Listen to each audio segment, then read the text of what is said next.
Playfulness peeks through the thinking machine's dour facade in The Problem of the Green-Eyed Monster, when a neglectful new husband realizes that his wife is lying about her outings and enlists the thinking machine to get to the bottom of it.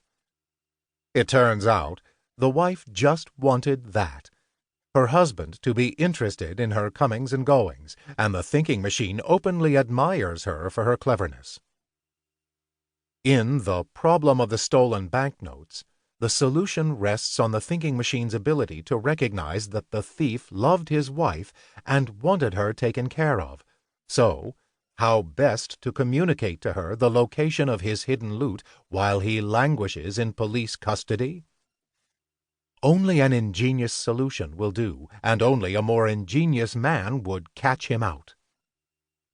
While he may be a perpetually irritated scientist, the thinking machine does have a soft spot for Hutchison Hatch, the steadfast newspaper reporter. Hatch is always ready to gather the all-important data the thinking machine needs to reach his logical conclusions. Hatch trails suspects, interviews witnesses, checks travel logs, and finds himself in a bit more danger than your average newspaper reporter.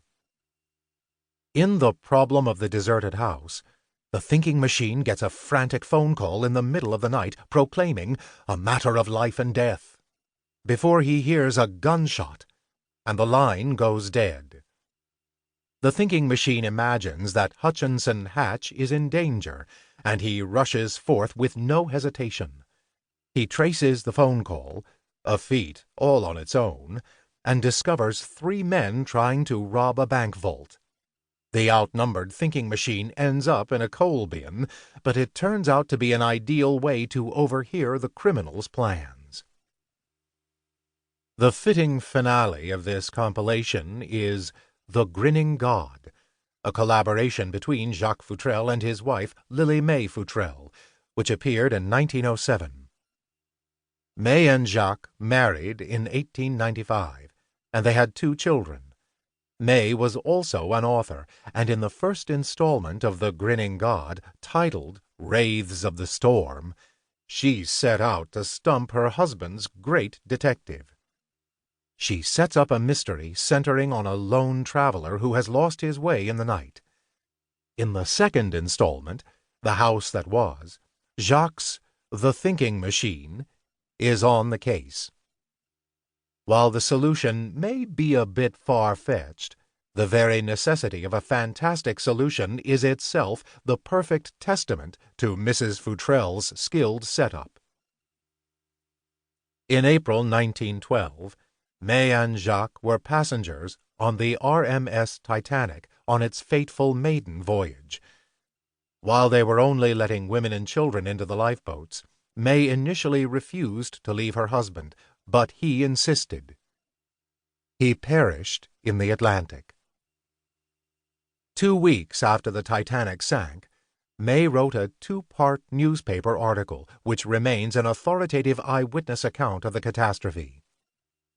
Jacques' last work, My Lady's Garter, was published posthumously in 1912. May inscribed a final tribute, To the heroes of the Titanic I dedicate this, my husband's book. While the thinking machine may have worshipped logic above all else, Jacques Futrelle understood that there was always room for love. Problem of Dressing Room A. It was absolutely impossible. 25 chess masters from the world at large foregathered in Boston for the annual championships unanimously declared it impossible, and unanimity on any given point is an unusual mental condition for chess masters. Not one would concede for an instant that it was within the range of human achievement. Some grew red in the face as they argued it, others smiled loftily and were silent. Still others dismissed the matter in a word as wholly absurd. A casual remark by the distinguished scientist and logician, Professor Augustus S. van Dusen, provoked the discussion.